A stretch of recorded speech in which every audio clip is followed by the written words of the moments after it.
Hey guys, I wanted to do a second video. I just didn't want my videos to be long. I try to keep them like under 20 minutes, really 10 minutes, because it takes so long to upload on YouTube if you have a channel.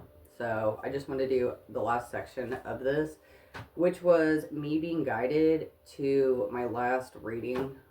This has been in the past week and a half that I've had these 3 readings. My other video has the other 2. But I was led to Ezekiel 8, okay? How crazy. Because basically it's like visions of abominations that happen like in the house of Israel, in the courts, in churches, okay? In God's house, right? With adultery and relationships and stuff like that. Oh my gosh, it was so interesting because it was showing me, that's why I said on a previous video, I go by spiritual law.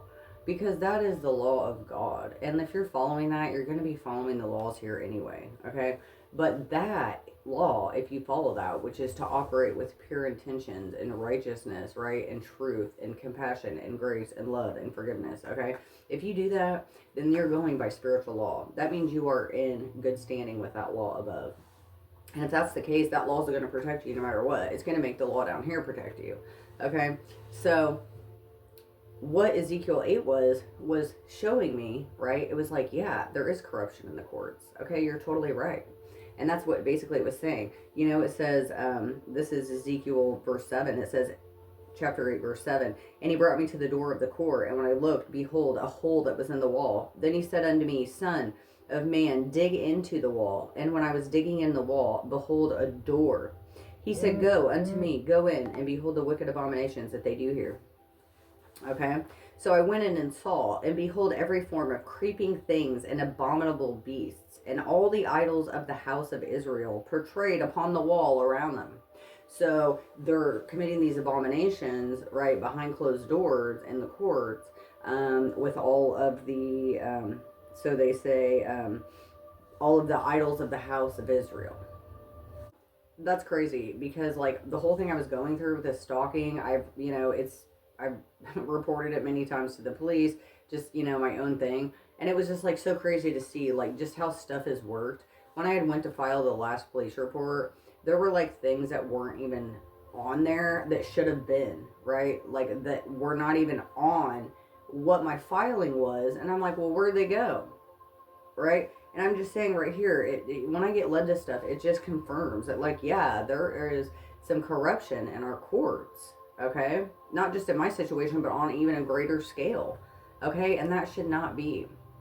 How can we have trust and faith, right? Which you should never have trust and faith in man. That always goes to God. But regardless, I'm just saying, how can we have trust in the justice system when this stuff is occurring, right? There's people in those positions that are not trustworthy and they're not performing their job morally. Okay, and that's why we have these things go on. That's why people that make reports aren't, being assisted.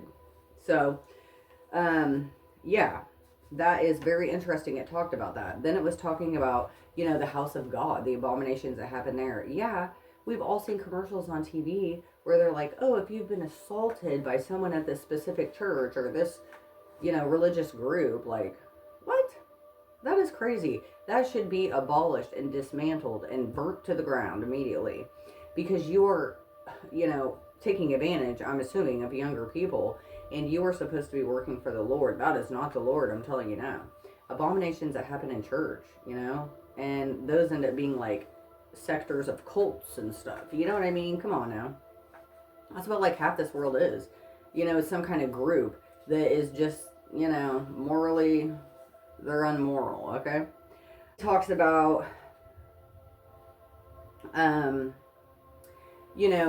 like, then he sees a lady that's weeping, right? And it's like, that then talks about adultery and the relationships and the abominations within that, right? Like, it's so interesting.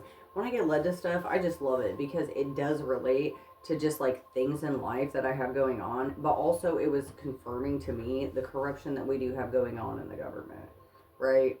of just things happening. I'm not saying it's everybody, but I'm just saying there are things that aren't accurate, and the citizens themselves aren't getting justice because of these abominations that are going on in the court behind closed doors. It's like everybody owes somebody a favor. There are determinations and decisions and judgments that could be ruled in a favor that is not for the person themselves, the innocent person or whatnot. It's for the corruption of the organization or court, right? So, interesting.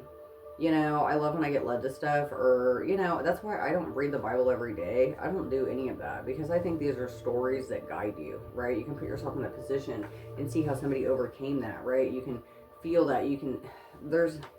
I feel like for me, it's necessary to just, when I, once a week, I'm like, what am I not getting? Or sometimes I do it a few times a week. But when I do, I love what I get guided to, right? Even that right there, it was just confirming to me of like just things that I physically see it in my 3D in front of me? No. But I feel it and I know it and I'm guided to what it is. It's so cool. So, I don't know. Just listen to your inner voice, right? Because that inner voice, right, when you're, like I described before, if you're getting information, you're doing something over here, your brain's thinking about this, but something interrupts it or interferes and comes in and like this comes up, okay? Something else, totally different. You need to listen to that. Obviously have discernment, okay? If what's coming in is not moral or sound or realistic, okay, then, you may want to reconsider what you're connected to, okay? Because that isn't good. You should only be getting insight, intel, information, comfort, wisdom, knowledge, advancement, stuff like that. It should be those type of things, right? That are forwarding you, okay? So if you're getting something bad that's having you in any way think ill intent or whatnot, then that obviously is not the interference or connection you want, okay? But pay attention, because when you start listening to that, when I get led to things and then just prayers I have and like figuring out all the stuff that's been going on the past few years, like, that's what I said. I couldn't have done it without the Most High. I could not have done it, because, He gives you what answers you need when you need it. It's so awesome, and that's why you have to give up the control of wanting to plan everything out like I do, or did, when you give that up, you allow the things to take place as they should, when they should, and that's divine timing, right? So, how could you not be excited? So, I love you guys. I hope you have a good day. Stay positive, and, listen to yourself, man. Take it slow. Give yourself grace and a break, right? Just chill. Just spend time relaxing. Just sitting in a chair, looking up at the ceiling, right? Nothing going on. Just your brain. What is it thinking? Do a prayer. I don't know, right? It's nothing major. It's little steps. Little steps make the whole picture, right? So, awesome. You guys have a good day.